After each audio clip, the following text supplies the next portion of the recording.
E3 is the place where gamers from around the world have fallen in love with or been disappointed by platform owners and game developers over the years.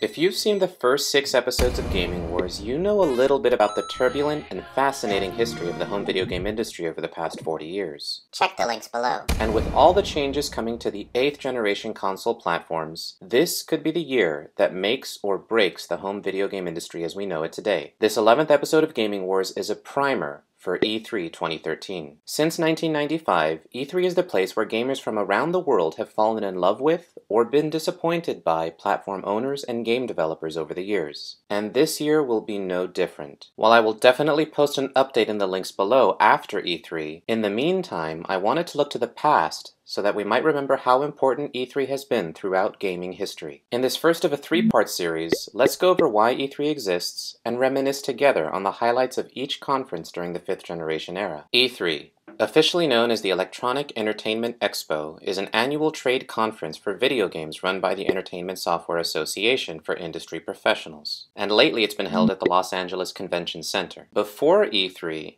most game publishers and developers had to show off their upcoming releases as an aside in other conventions like the Consumer Electronics Show in Las Vegas. At the time, video game professionals even asked CES officials for a private space devoted just for game developers. After being denied, E3 was born. Let's spend the next couple minutes to see how one platform rose to the top, another revealed the potential of 3D console gaming, and another platform started to stumble, trip, and fall from grace. The 5th generation console wars really started in 1995. At the time, the market was mostly split between Nintendo and Sega. But at the first E3, Sony planted the seeds for a future PlayStation domination, while Sega made the first of a series of big mistakes. By launching the Saturn early, Sega surprised everyone, especially game developers, and not in a good way. This surprise backfired because most third-party developers had been trusting Sega to stick to the original September 2nd launch date, but by releasing early, the only 6 games available at launch were made exclusively by Sega. So this surprise release seemed like a greedy money grab. But Sega wasn't alone in the spotlight. Nintendo, SNK, and the newest kid on the block also teased their upcoming consoles. And from the start, E3 was mostly about future games, like these 1995 hits. The following year was Nintendo's time to shine. It took the stage to introduce its new console, together with the best-selling game that defined how 3D game design should look. Capcom created a new genre,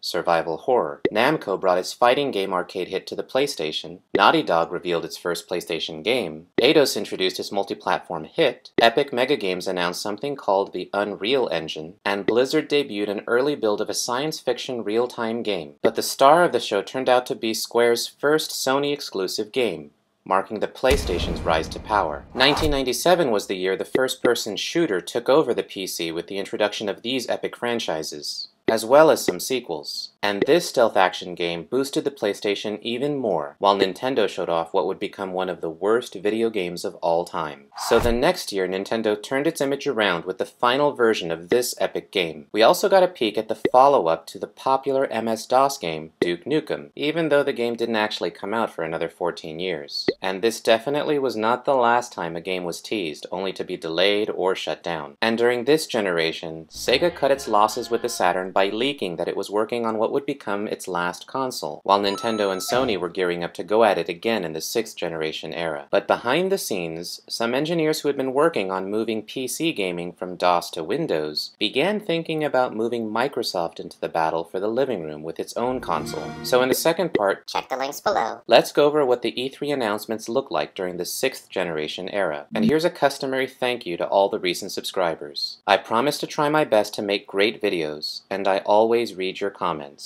Even if I don't have the chance to reply to all of them, I always make an effort to try. And let me thank my bosses at work for letting me have the next week off so that I could share some of the things we're going to learn about the future direction of platforms run by Apple, Microsoft, Sony, and Nintendo. This will be an exciting year.